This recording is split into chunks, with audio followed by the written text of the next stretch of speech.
What is up, my kings and queens and all in betweens? It's Andrew Velasquez with another episode of Mindful Artist Podcast. Thank you so much for coming back and returning.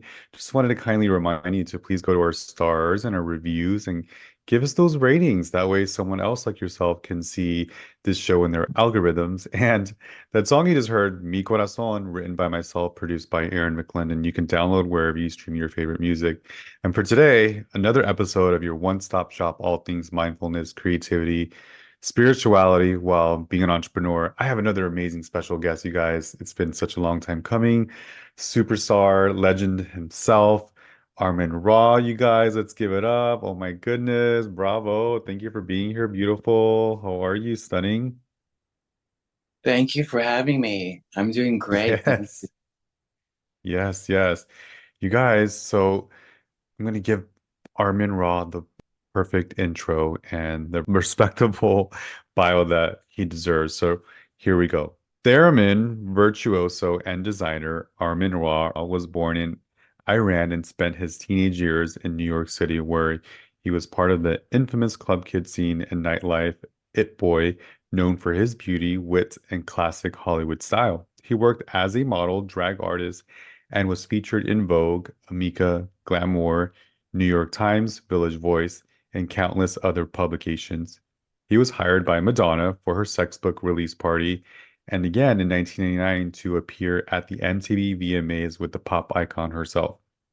Armin performed at clubs such as the Pyramid, the Boy Bar, Salon, Tunnel, The World, and regularly at the Wigstock Festival. As a jewelry designer, he designed and constructed pieces for such luminaries as Siouxsie from Siouxsie and the Banshees, Patti LaBelle, Dolly Parton, Patricia Field, and Todd Oldham, concluding the era with cameo appearance in the film Party Monster. Rob began studying the theremin in 2001, debuting with the orchestral group Antony and the Johnsons in New York City.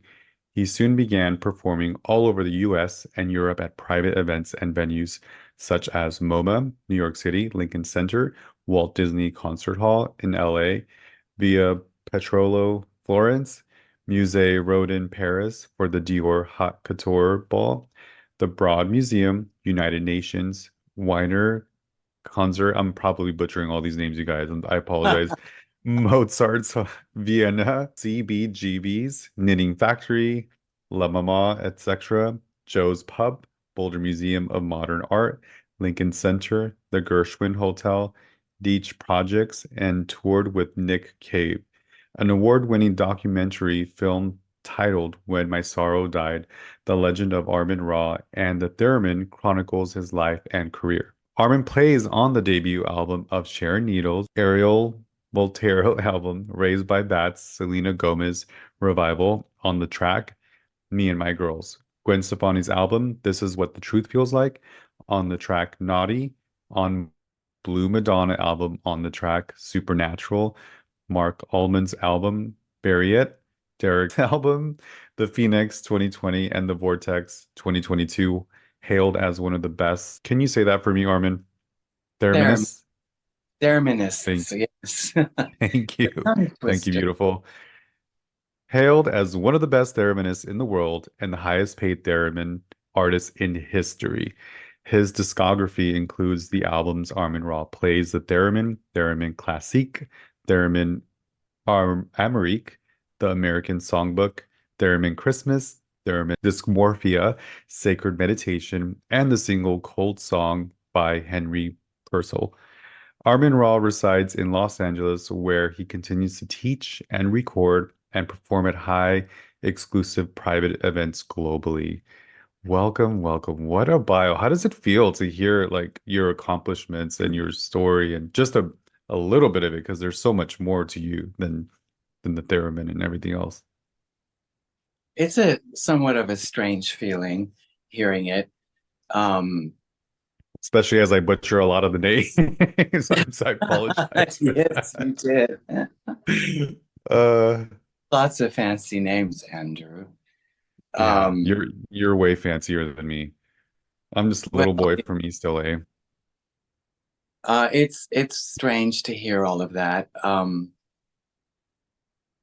I have visuals with, every kind of venue, and obviously there's a lot more, but I've never spent very much time uh, carving out what happened in the past. Even the documentary really just covered like a third of my actual experience because I like to keep things in the present. Yeah, sure. Um, I'm entertained by the past. Um, it was a lot of fun and a lot of work, and so many incredible people who I was fortunate enough to know and who supported me and championed me from the beginning in New York, including my family, who I'm very close to, and my family were classical musicians themselves. So Very cool. that really had a big influence on me, mainly my aunt, who is a well-known opera singer. Um, she was like my first idol. I I didn't wanted know that. What's her. her name? Her name is Shake Makarian, Ooh, and she sang beautiful. at the Royal Opera in Iran. So she would always take me there, and from a very young age, and dress rehearsals. She taught piano and voice at home. My mother Yeah. was also a concert pianist. My father played the saxophone. Um, It was all so around you. it really was. And then they also listened to music, many different types of music, lots of jazz and Yeah. blues and uh, obviously classical music, obviously Armenian music, Persian music. We Yeah. had radio back in the, I was in Iran in the 70s. Um, Yeah.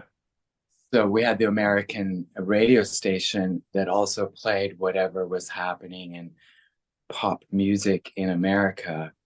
So there was constant music in my childhood.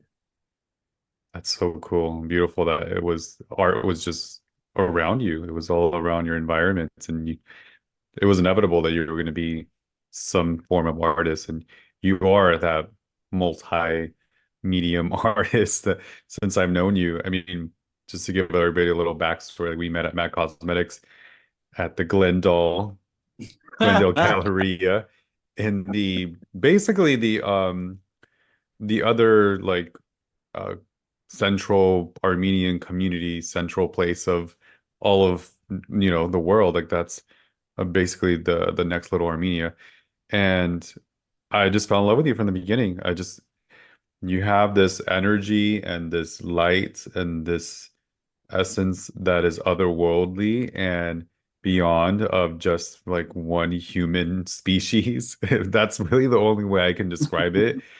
It's it's immortal, it's opulent, and it's very special. You know what I mean? Like, and I can tell that you were raised with a lot of support and a lot of love that, shaped you and, kind of made you who you are today. So I'm grateful that I met you and I was able to experience that in person and then experience your documentary and see that fruition and to have known you as like a colleague, as a friend, and you've always just been so kind to me and you're like that with everyone, so supportive, and no wonder you get the fan base that you have and the following and the support because you are that light. You know what I mean? You're like that reflection of just kindness, artistic, open-minded, and so it's very welcoming. And so I want to thank you for that because since I was a little twink and you're still a little twink,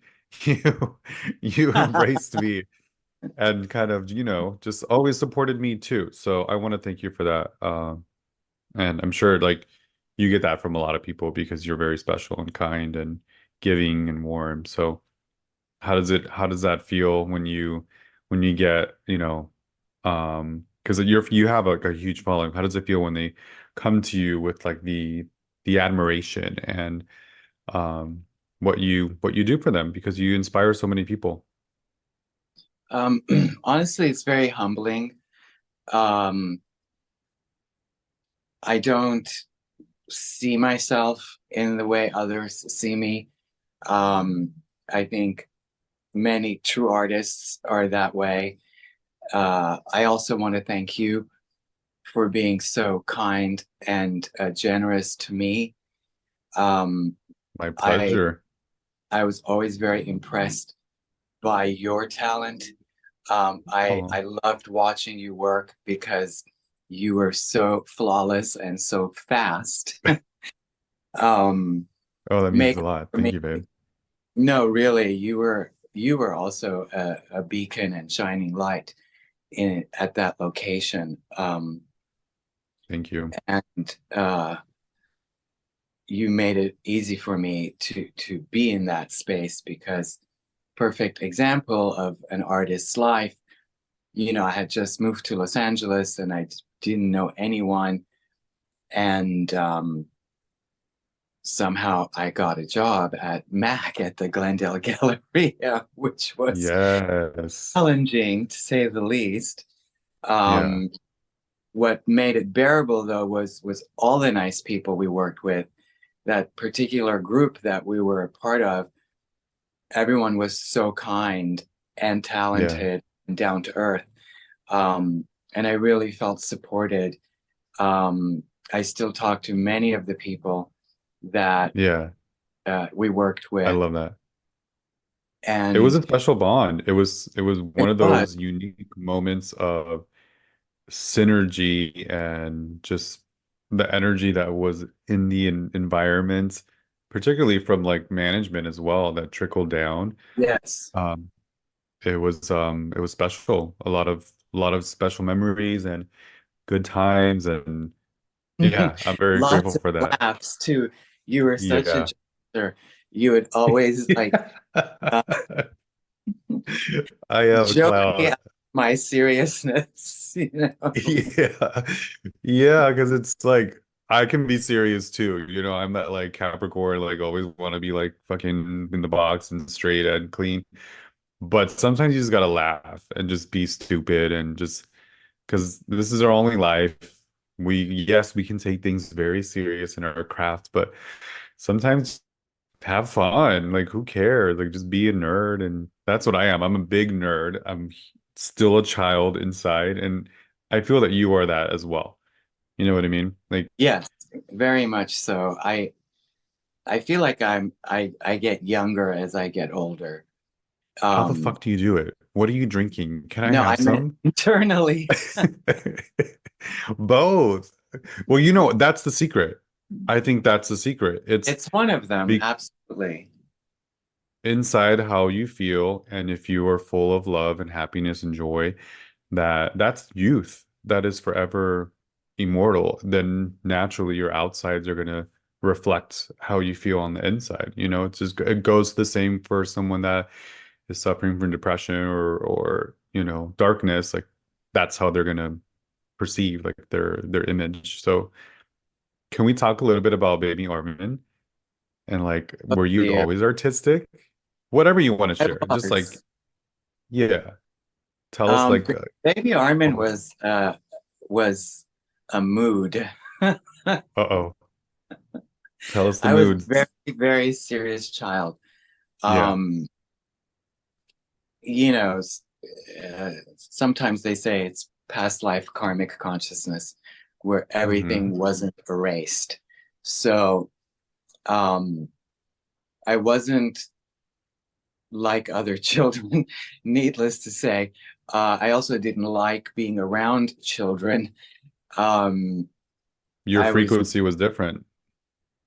it was, and um, things weren't erased. I came in with, I guess, information and knowledge and baggage from possibly a previous life, Hmm. allegedly. And so I was quite serious and always creative. I was always making something. I was obsessed with jewelry uh, and music. Um, Pretty much everything I'm doing now, I was in some ways doing as a child. Isn't that So, cool? Have you ever really thought about that? Has that ever really like soaked in and settled that you're yes, doing what you love? it has because through my very long life, It's not that long. It's wisdom and well, experience. it That's is what it what it is. is, you know. I've been through a lot. It Yeah. wasn't all uh, fabulous. Right. So also having been in the theater community in New York and then many years doing drag, um, and like this whole idea of reinvention, which is Yeah. very, very prevalent. Um, I came to the conclusion or received the communication of uninvention, uninvent Hmm. yourself, Okay. which led me to not do drag, be myself, Yeah. and um, go back to the things that brought me joy as a child, which was jewelry and music, and beauty, and tarot and paganism and all this kind of stuff that I kind of left in that heyday of New York. I mean, not completely, but Yeah. I was very young when I moved to New York. The scene was so exciting. Um, Yeah. and it's not like I changed myself, but it was a whirlwind. And I was also escaping, uh, you know, school trauma and things like Sure. that. Hmm. Um, and everyone who moves to New York, especially then, especially if you're unusual type of person, there's this Yeah. freedom that New York offers and a community and a tribe Yeah. that I was again very lucky to go right into.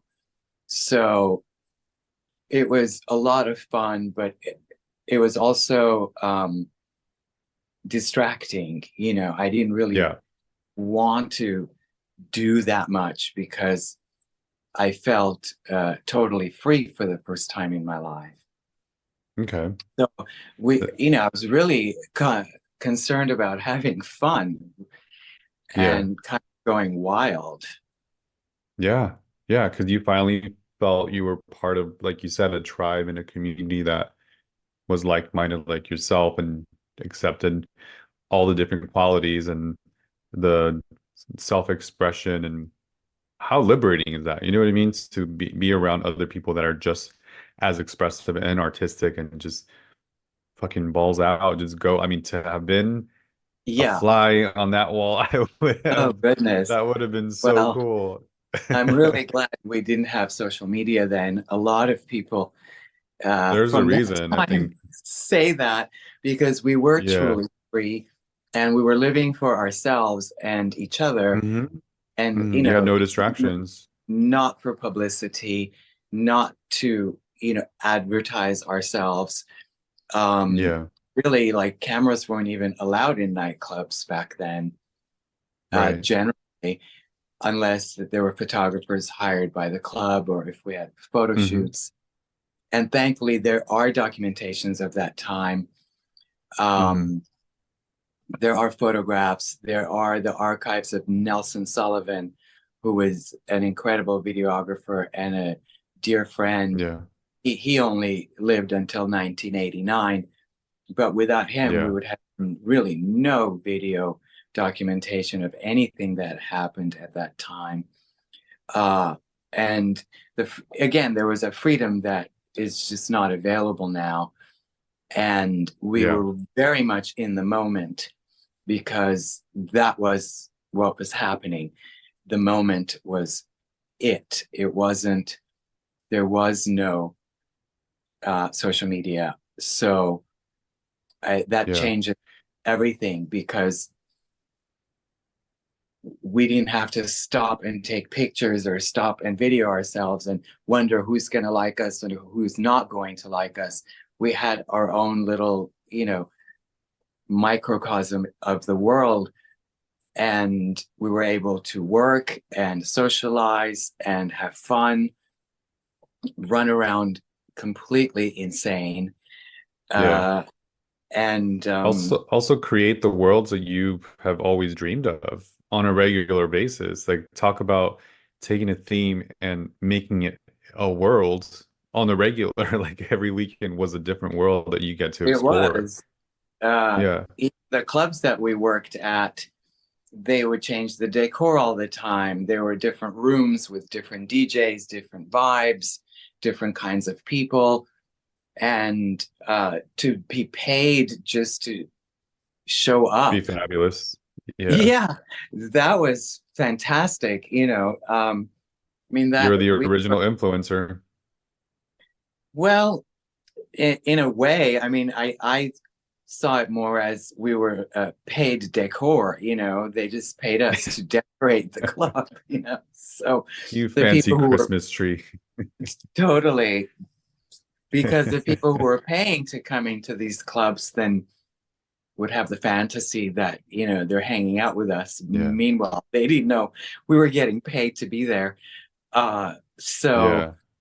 that was great because we were able to work several nights a week at different That's so clubs dope. with our friends and again just show up. I mean, obviously you had to have a look and a presence Hmm. uh Hmm. to have that opportunity. And again, I'm grateful that I was accepted and recognized.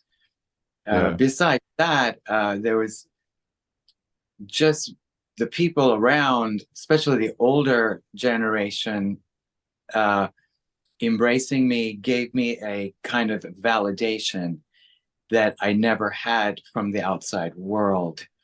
I had that from my family, and I'm very fortunate. But to have validation from people that you look up to and admire Yeah. uh, was very important in like really building my self-esteem as a person and as a creative. Oh, yeah, no doubt. They felt it. They saw that essence. They knew you were going to be something big and special. So, yeah, I can definitely see a more wise, mature person gravitating towards you when you were young and, maybe mentoring you and just giving you that validation that you needed to pursue. Um, I love Yeah, that. Thank you for and, sharing that. thank you. Well, thank them really. Hmm. And it's not so much that people saw that I was going to be great one day. They thought I was already great or Hmm. worthy, of their attention and their Hmm. protection and guidance. And again, it was in the moment. Yeah. Um, Society was different, and so they were angels. They really Yeah. were angels. And I'm forever grateful to all of them. I love that. That's so beautiful. That's cool. I mean, I'm sure some of the ones that have, are no longer with us are still with you. I'm sure that they have been guiding you spiritually in some form to give you, stronger intuition and just help you through your journey because you've experienced a lot. You have done so much, not Yeah. only on your amazing portfolio and your bio, but just like as a human being, like you have experienced so much. Let's talk about the theremin. When did that happen and how and when did you discover that beauty? Because it is such a unique instrument and it's so Armen Ra too, because you're all about energy and it's like it's and no wonder you are the most high sought out thereminist and highest paid. Like it just makes sense because you were born to do that. Does that make sense? Like when did that happen? It makes sense now. I always said I found something as strange as I am, um, because it is indeed a very strange instrument. it was invented in 1920.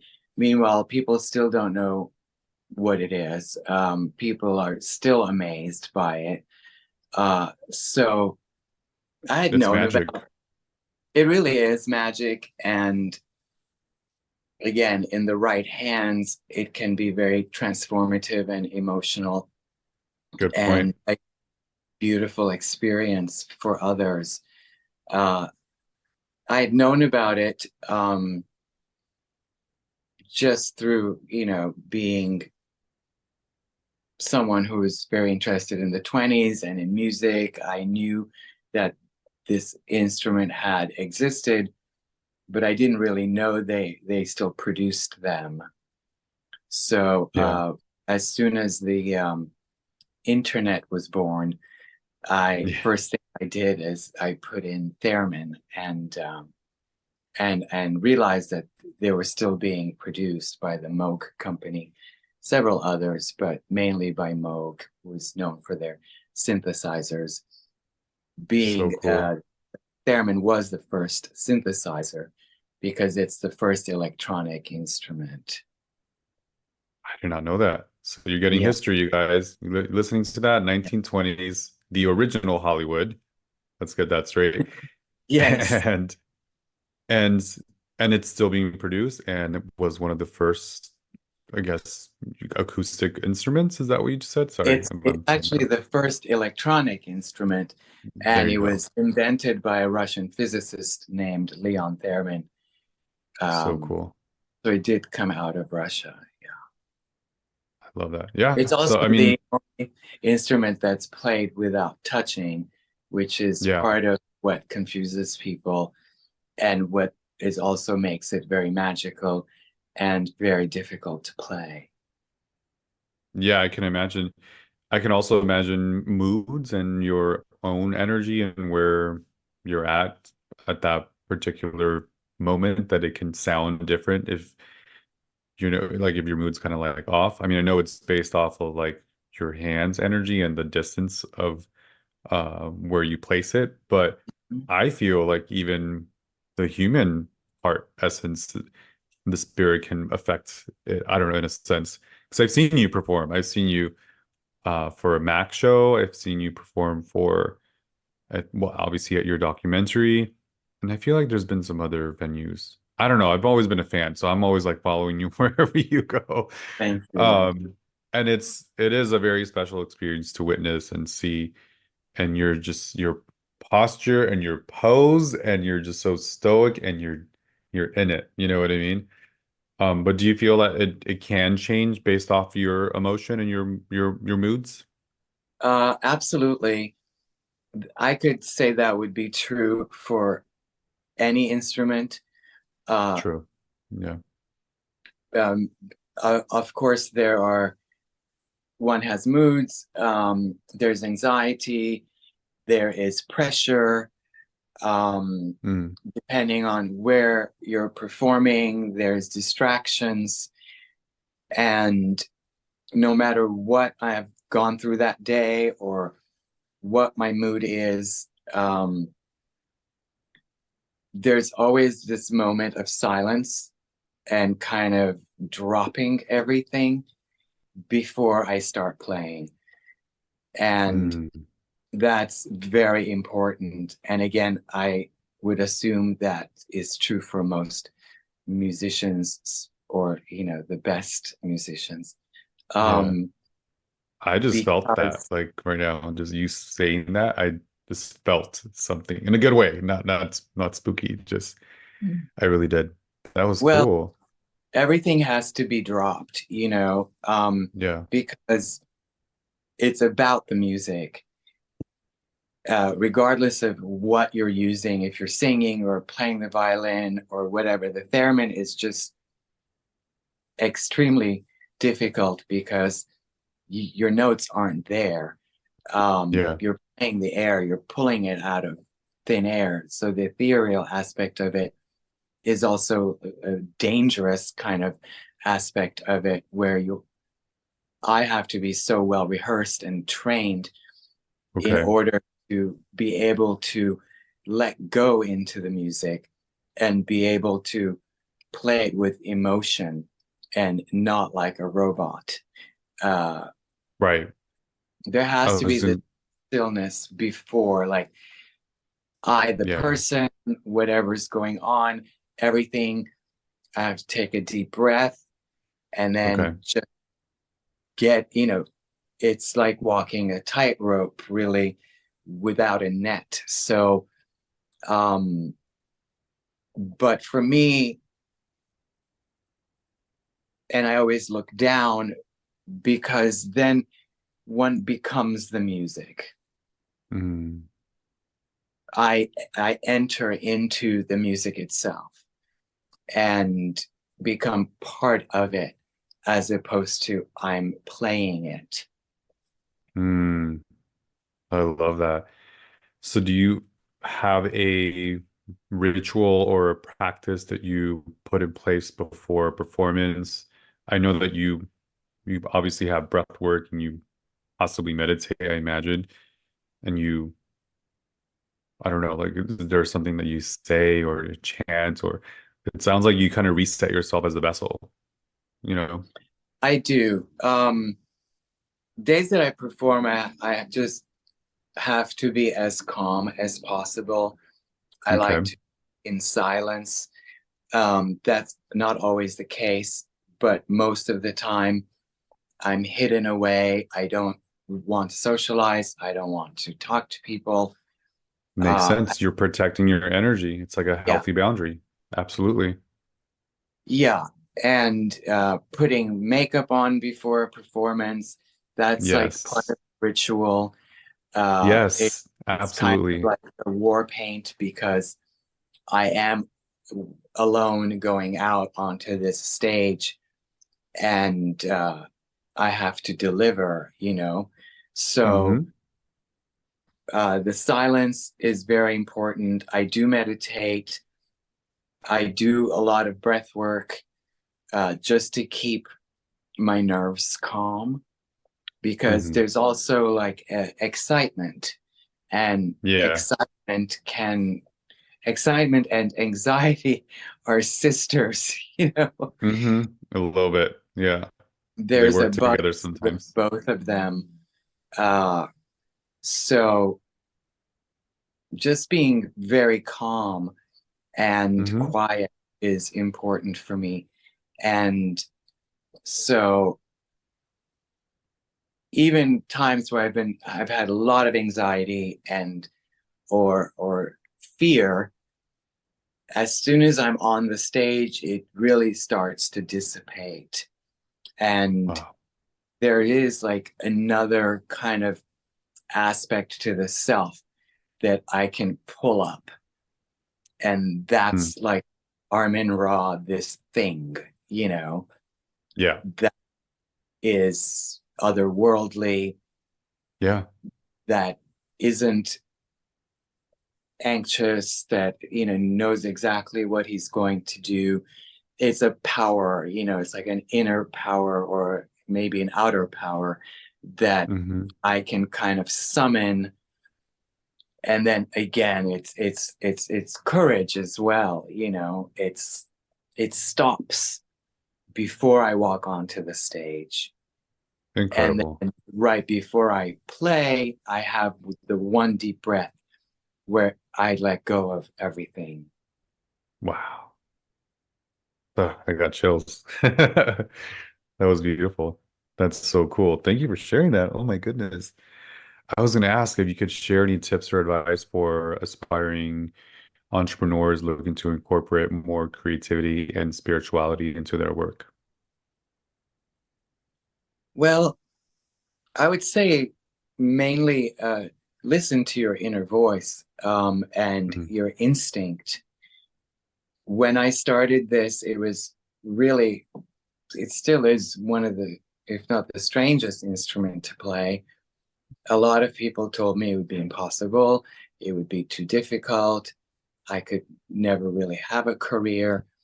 And certainly the career has had its ups and downs, like many artists. And Sure. but really you have to believe in yourself. And I know this is a cliche, but also just doing the work, whatever it is, if it's Hmm. painting, if it's makeup, if it's music, Hmm. uh, any kind of artistic expression, just shut up and do the work. Period. I love it. Really, especially now, there's so much emphasis on success and fame and Right. notoriety, and Right. I believe that poisons art. Um, Hmm.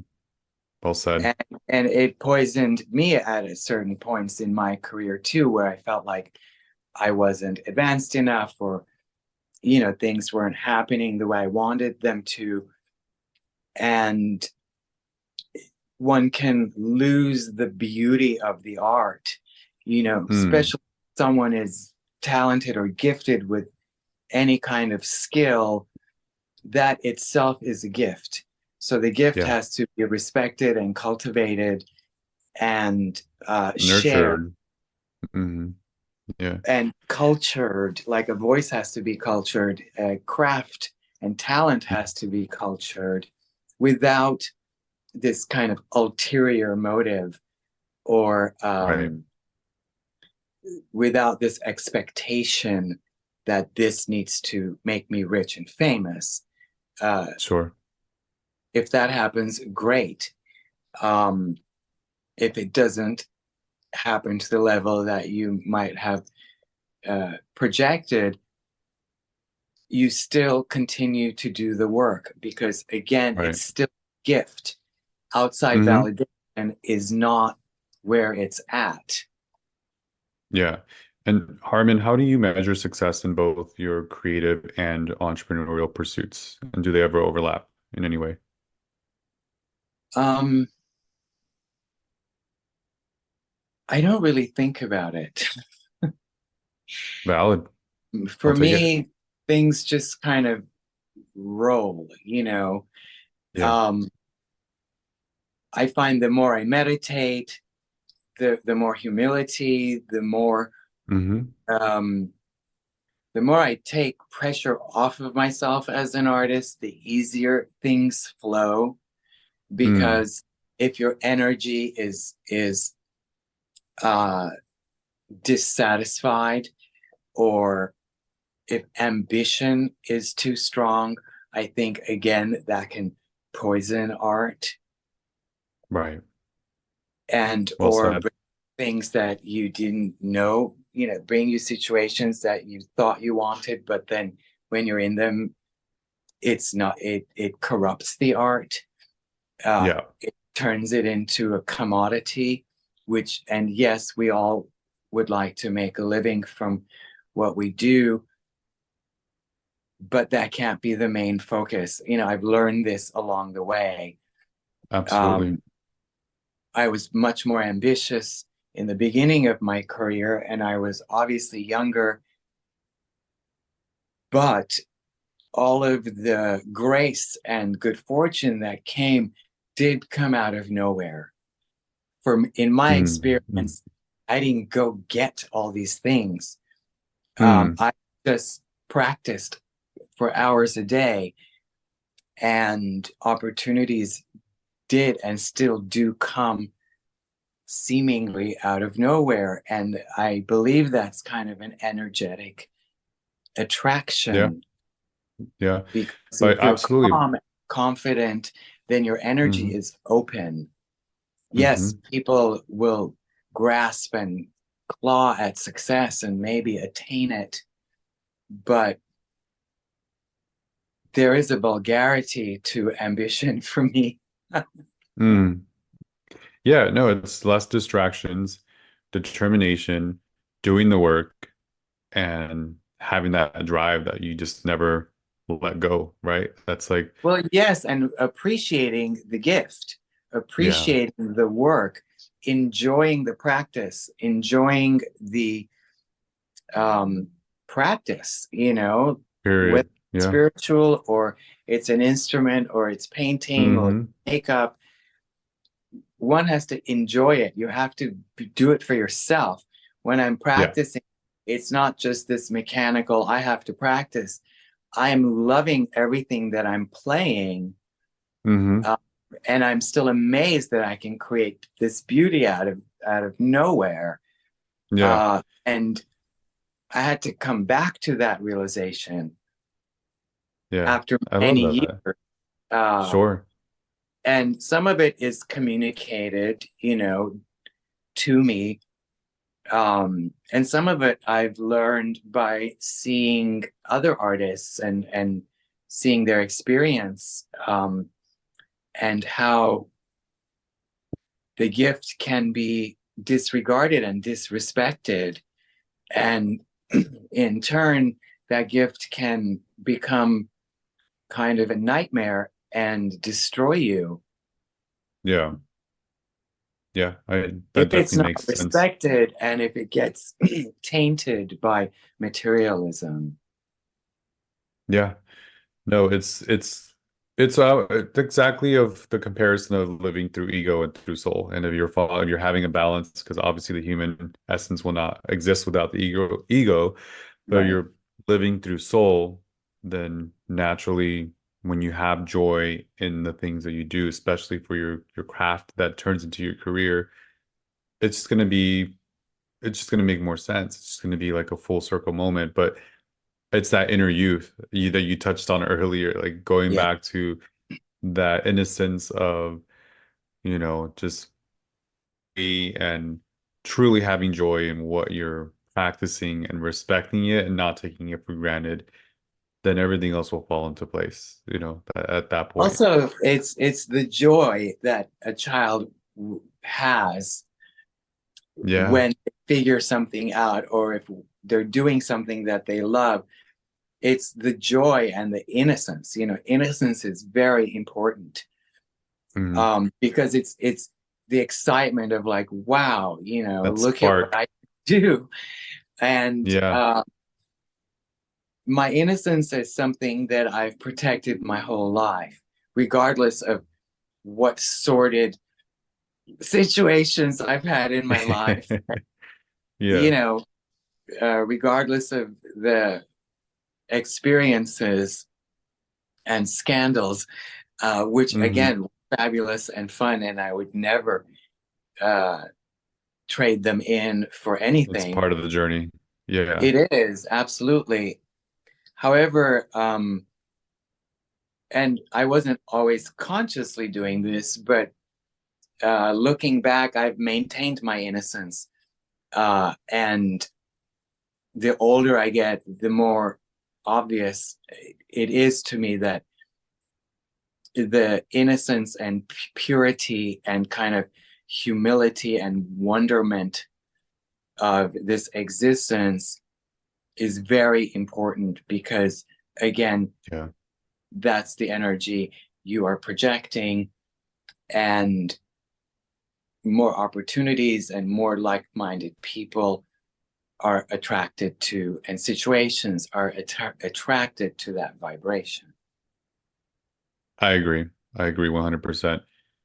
At this point, our listeners, or if you're watching on the YouTube, they have had a little sample that I'm going to sneak in of your fantastic work.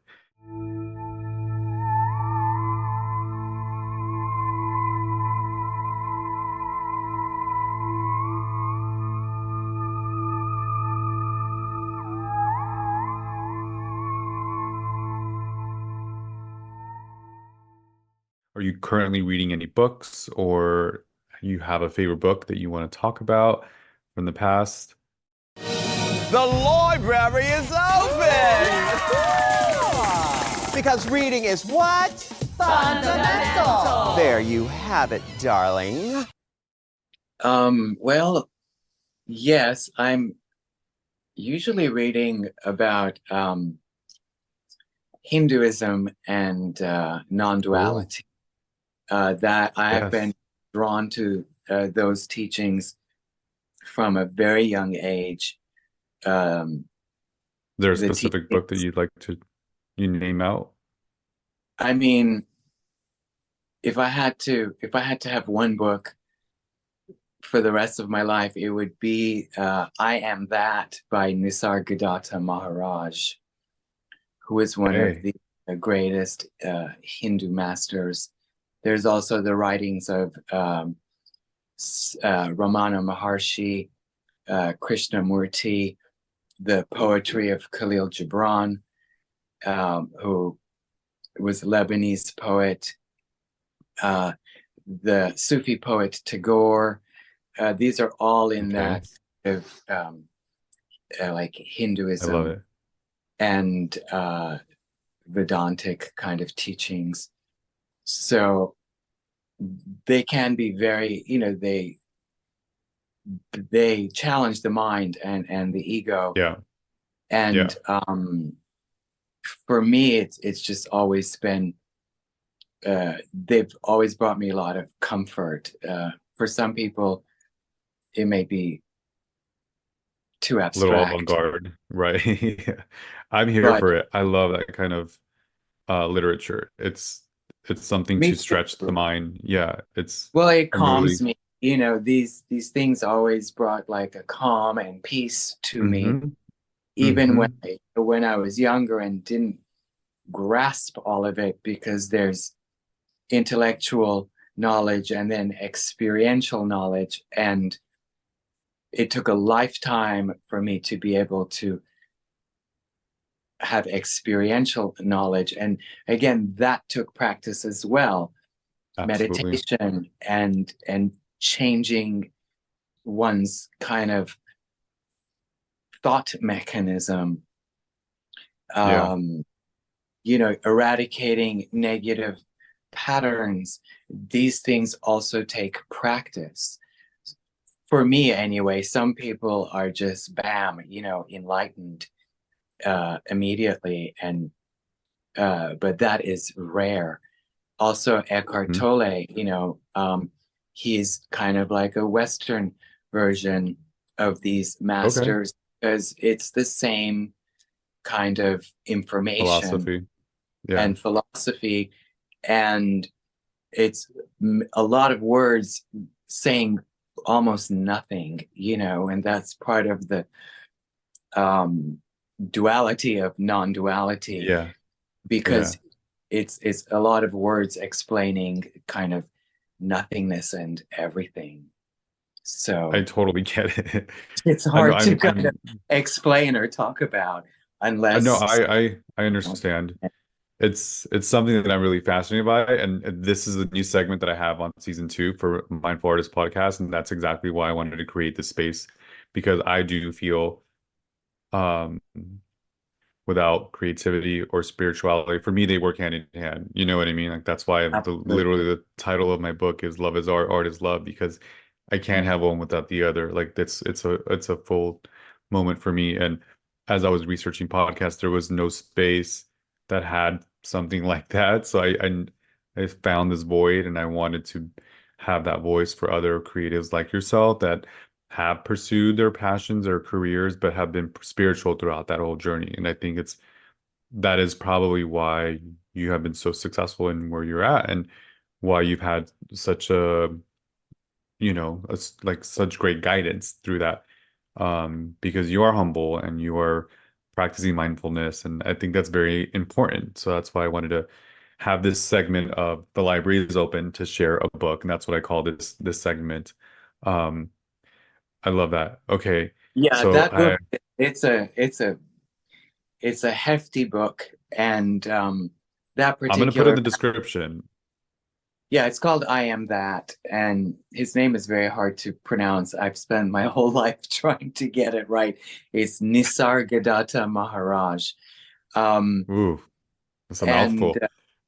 it is, I'm probably mispronouncing it still.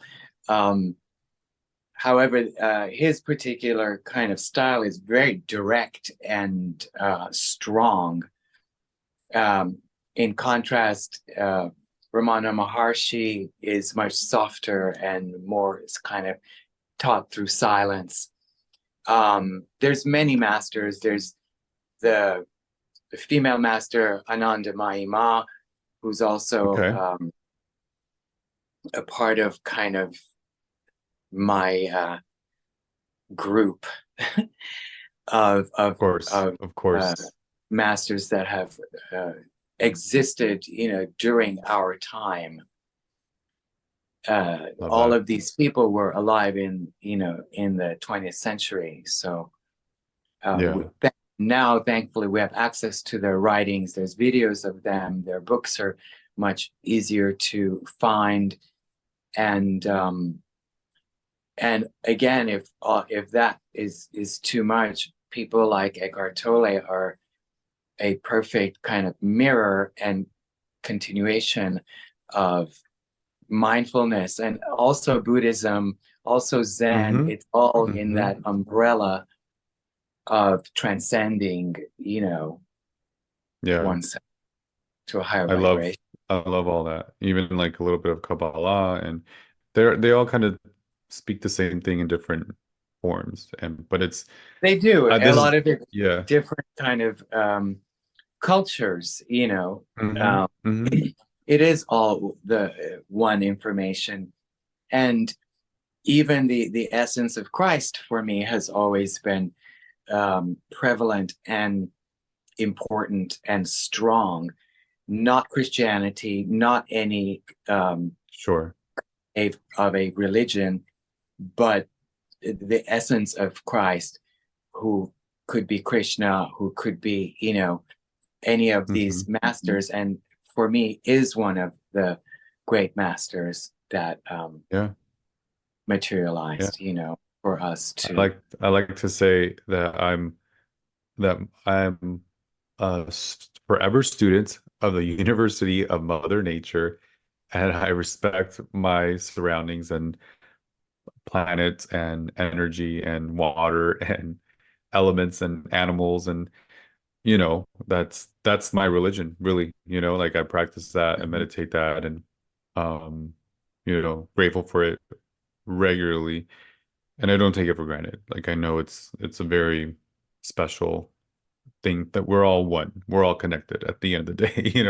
Like I It think is. of I mean, it's miraculous to be here on this earth, mhm, and to have the capacities that we have, and the evolutionary kind of um, happenings that yeah.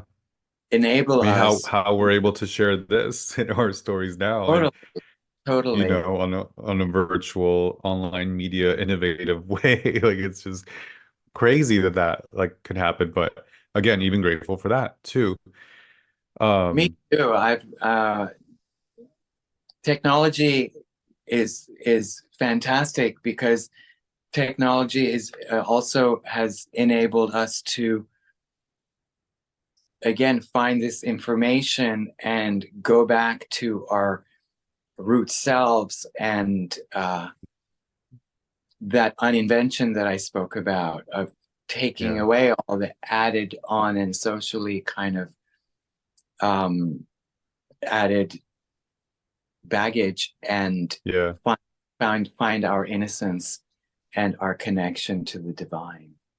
I think it's important for more channels of this capacity to grow, for more virtual connection, and maybe even have a digital renaissance of spirituality and creatives engaging with each other and making a difference in the world. If Because there is so much bad and negativity out there, but if there could be, and this is why I want this space, so there could be more people just having these dialogues and practicing this and sharing with others that they know it's going to resonate with.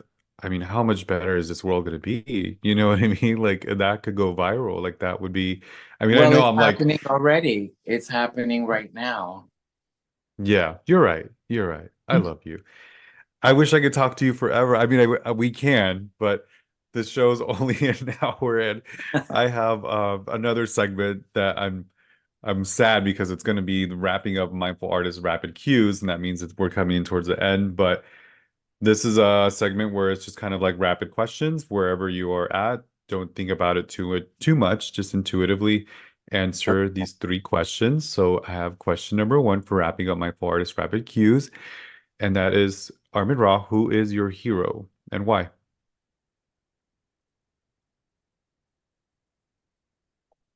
Hmm. Oh, goodness.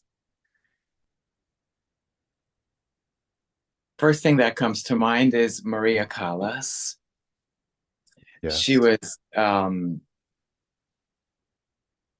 I was very aware of her as a child because of the opera family. Um, she's my hero because she was elegant, she was considerate, she was fierce, and she became the best of her craft. I love that. You just kind of described you, by the way. So I see why she's heroic. Well, Good answer. I don't dare. I am in the shadow of her. I will say that you are all those things to me. You're a hero. All right, wrapping up my four artist rapid cues. Question number two. What is your favorite music album of all time? Well, this will be out of left field. My favorite music album of all time is Nina Hagen's Nunsex Monk Rock.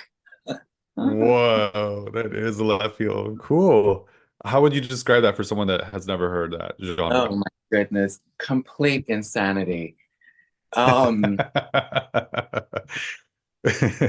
I mean, I could go on about classical music. There's Mozart's Requiem, there's, Yeah. endless operas and classical pieces. But that was the first album that the not first non-classical album that I bought as a very young child. Yeah. Um, and it just changed my life. It's very, very strange, and Yeah. it's still very obscure. Even Nina Hagen is obscure. I don't know why, because she did invent everything. Um, but that is my favorite album. Cannot lie. I love it. So cool. I knew you were going to say something pretty rad, and you did. You did not disappoint. Oh, I All right, don't get a Armin. chance to talk about her very much because it's always about classical music, but it's called Nunsex Right. Monk Rock. It's incredible. Oh, we're gonna put that in the description. Don't you Okay, worry. Wrapping up my four artist rapid cues, Armen Ra. Question number three. Final question. What is your favorite quote? good. I'm going to try and remember this correctly. It's one of my, well, can I say two or do I have to choose one? Okay, You can do two. well, You're special. it's always hard for me to remember. It's a quote by Orson Welles, where he says, "I am against posterity by principle. I find it almost as vulgar as success." Wow. And That's that was great. an answer he gave to an interviewer who asked him how he would like to be remembered. Very cool. Second favorite quote is by Marlene Dietrich when she said, "I have been photographed to death." Yeah. I love that. Both good. I love that. Good job, Armin Ra. Thank Where you. can we find you? Where can we support your craft and your art? All of the usual suspects, I'm on everything. So for the Just music, Armin. yeah, it's Armen Ra everywhere. There's Beautiful. Spotify and Apple and Amazon and YouTube and Instagram and Facebook and Bandcamp and TikTok, and I'm not all that I active didn't know you on were these. on TikTok. Oh my goodness. I'm Yes, gonna I'm follow on you. TikTok. I don't have, not very many followers because I'm not so much engaged with social media. I only kind of use it to put my work. Obviously, I throw in glamorous Sure. pictures here and there. Yes. But yeah, if you want to hear the music, it is on all the streaming platforms. It's also all on YouTube for free. the albums and videos, and Go support your boy, you guys. Go purchase something. Get an album. Get the Christmas album. We just had Christmas. Do you have any new music or projects coming up that you like to announce? yes, I have a new album coming up. I've been Yes. on and off working on this album for a few years now. I did release a single last year, I believe, from that album, which is The Cold Song by Henry Purcell. So we're just wrapping up that album because obviously I have other people that I Congratulations. thank I you love that that. are, working on it with me. Yeah. And possibly another like little docu-series, Yes, girl. You better some, work. something less dramatic as the No, bring on the drama. We love the drama. yeah, something a little less dramatic and more kind of personal. Okay. So That and I sounds cool. continue to teach. I have students. I do record for other artists, and Okay. again, I have several like private kind of events coming up that there's no use really advertising because they're private. Right. Yeah. And I like that space because it's less stress for me. But again, things come out of Hmm. thin air. So I'm But very excited to see what comes out of the universe. I am too. But basically, armenra.com, and I'll put that in the description. We'll have if you want to be mentored and have lessons, or if you want to purchase the jewelry, or purchase the music. All of it is housed in the same platform, I imagine. Yeah, I pretty much depending on what you're interested in. As It'll obnoxious as it redirect. is, I always just say Google me. Because That should be your shirt. that's a good shirt. Um, Uh-huh. and actually, I might be coming out with some shirts as well. But Yes, we love a you good merch. I'll know, support that. I want to rock my Armen Ra merch. again, just different creative outlets, and having fun doing it. Beautiful. I love that. Thank you, Andrew. I appreciate you. I appreciate you. Thank you so much for being here with me. I wish I had more time. We'll have to have you back for another show when maybe Okay. when you do come out with your album for sure. You guys, this is Armen Ra. Go follow, support, do all the things. Everybody out there, thank you so much for being here with us today. My kings and queens and all in between. This is another episode of Mindful Artist Podcast. My name is Andrew Velasquez. We have Armen Ra today. Make sure that you go subscribe and follow us on Instagram. Give us the stars, the ratings, the reviews. That song you're about to hear is called Mi Corazón, written by myself, produced by Aaron McLendon. You can download Mi Corazón wherever you stream your favorite music. And if you are a creative person that balances your life while being spiritual and an entrepreneur, email me at mindfulartist@podcastgmail.com. Maybe you'll be a guest as well. Until the next time, you guys make an impact in somebody's life. Much love and light to you all. Armin, I love you. Say Bye, bye. John. I love you too. Mwah. Mwah. Can't forget to kiss.